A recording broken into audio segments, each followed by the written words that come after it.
ஜியோ வழக்கம் போல தங்களோட பிரைஸை வந்து இன்க்ரீஸ் பண்ணியிருக்காங்க. அதுவும் சைலண்ட்டாக இன்க்ரீஸ் பண்ணியிருக்காங்க. ஜியோ ஹாட்ஸ்டாருக்குள்ள. ஜியோ ஹாட்ஸ்டாரில் பிரைஸ் இன்க்ரீஸ் பண்ணியிருக்காங்களா? என்ன சொல்கிறீங்க ப்ரோ அப்படின்னு கேட்டிங்கன்னா, நீங்கள் ஒரு ஜியோ யூஸராக இருந்தீங்க அப்படின்னா, ஜியோ ஹாட்ஸ்டார் வந்து ரீசார்ஜ் மூலியமாகவும் அண்ட் அதர் பெனிஃபிட்டல் பிளான்ஸ் மூலியமாகவும் ரீசார்ஜ் பண்ணலாம். உங்கள் எல்லாருக்குமே தெரியும்.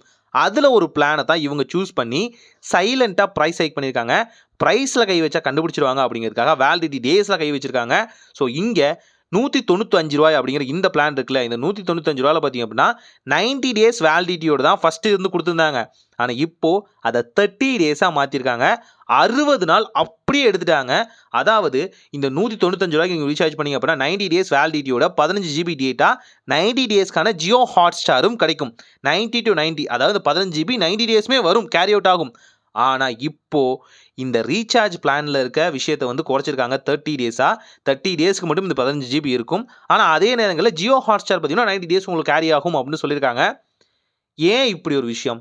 இதுக்கு நாங்கள் இதை தவிர வேறு சில பிளானும் இருக்கு இல்லையா, இந்த ரூ. 149 இதுலேயுமே அதே மாதிரி தான் 5 GB இதை விட கம்மி.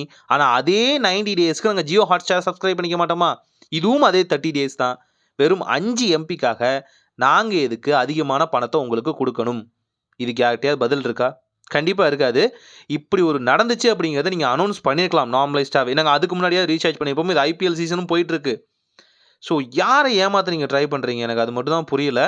ஸோ என்ன சொல்கிறதுன்னு தெரில. ஸோ இது போல் சைலண்ட்டான ரீசார்ஜ் பிளான்ஸ் எல்லாமே நீங்கள் வந்து அடிக்கடி ஃபைண்ட் அவுட் பண்ணோம் அப்படின்னா நம்ம சேனலை மறக்காமல் சப்ஸ்கிரைப் பண்ணிக்கோங்க. ஒரு நல்ல மாற்றம் இதான் நடக்கட்டும். அதுக்கு அடுத்து ஏர்டெல் தான் அடுத்து வர்றாங்கன்னு நினைக்கிறேன். ஸோ அவங்களோட வீடியோஸ்லாம் மறக்காமல் பார்க்குறதுக்கு சேனலை மறக்காமல் சப்ஸ்கிரைப் பண்ணுங்கள்.